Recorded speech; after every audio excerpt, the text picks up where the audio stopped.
కేవలం 26,999 రూపాయలు ఇంక్లూడింగ్ జీఎస్టీతో ఒక ఎలక్ట్రిక్ సైకిల్ అయితే మార్కెట్లో తీసుకొచ్చారన్నమాట వైజాగ్ చెందిన అస్త్రా మోటార్స్ కంపెనీ వాళ్ళు. ఈ ఎలక్ట్రిక్ సైకిల్ లో ప్రత్యేకత ఏంటంటే ఈ ఎలక్ట్రిక్ సైకిల్ కి ఎటువంటి లైసెన్స్ రిజిస్ట్రేషన్ అవసరం లేదన్నమాట. Easy to handle electric cycle అని చెప్తున్నారు. లేడీస్ కోసం డెవలప్ చేసిన ఎలక్ట్రిక్ సైకిల్ అనేది కంపెనీ వాళ్ళు అయితే మెన్షన్ చేస్తున్నారు అనమాట. 4.5 అడుగుల నుంచి 6 అడుగుల మహిళలు ఎవరైతే ఉంటారో వాళ్ళకి సూటబుల్ అయ్యే విధంగా ఈ సైకిల్ అయితే తయారు చేసామని చెప్తున్నారు అనమాట. చాలా లైట్ వెయిట్ సైకిల్ అనేది మెన్షన్ చేస్తున్నారు. కొత్తగా ఎవరైనా సైకిల్ నేర్చుకుందాం అనుకున్నా కూడా ఈ సైకిల్ తో ఎటువంటి ఇబ్బంది ఉండదని చెప్పి అయితే కంపెనీ వాళ్ళు చెప్తున్నారు అనమాట.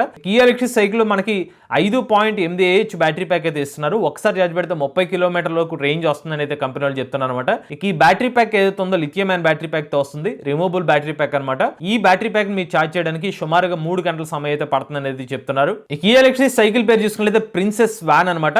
ఈ ఎలక్ట్రిక్ సైకిల్ లో మీకు 3 రైడ్ మోడ్స్ అయితే ఉంటాయి అనమాట. ఈ సైకిల్ యొక్క టాప్ స్పీడ్ వచ్చి 25 కిలోమీటర్ టాప్ స్పీడ్ వరకు లభిస్తుంది. ఎవరైనా ఇంట్రెస్ట్ ఉండి ఎలక్ట్రిక్ సైకిల్ తీసుకుందాం అనుకున్నట్లయితే కనుక త్రూ ఆన్లైన్ ద్వారా ఎలక్ట్రిక్ సైకిల్ అయితే మీరు ఆర్డర్ చేసుకోవచ్చు అనేది చెప్తున్నారు అనమాట. ఈవెన్ ప్రైస్ ఏదైతే ఉందో 26,990 రూపాయలు. ఇది నెగోషియబుల్ అనమాట. సో మీరు కాల్ చేసి వాళ్ళతో అయితే మాట్లాడుకోవచ్చు అనమాట. ఈ ఎలక్ట్రిక్ సైకిల్ యొక్క బ్యాటరీ ప్యాక్ మీద కంపెనీ వాళ్ళు వచ్చి 2 సంవత్సరాల వారంటీ అనేది ఇస్తున్నారు. మోటార్ మరియు చార్జర్ మీద అయితే సంవత్సరం పాటు వారంటీ ఇస్తున్నారు. ఎవరైనా ఇంట్రెస్ట్ ఉండి ఎలక్ట్రిక్ సైకిల్ ని తీసుకుందాం అనుకుంటే వీళ్ళ కాంటాక్ట్ డీటెయిల్స్ అనేవి స్క్రీన్ మీద అందజేస్తాం. లేటెస్ట్ అప్డేట్స్ కోసం ఈవీ కొరడి ఛానల్ సబ్స్క్రైబ్ చేసుకోండి.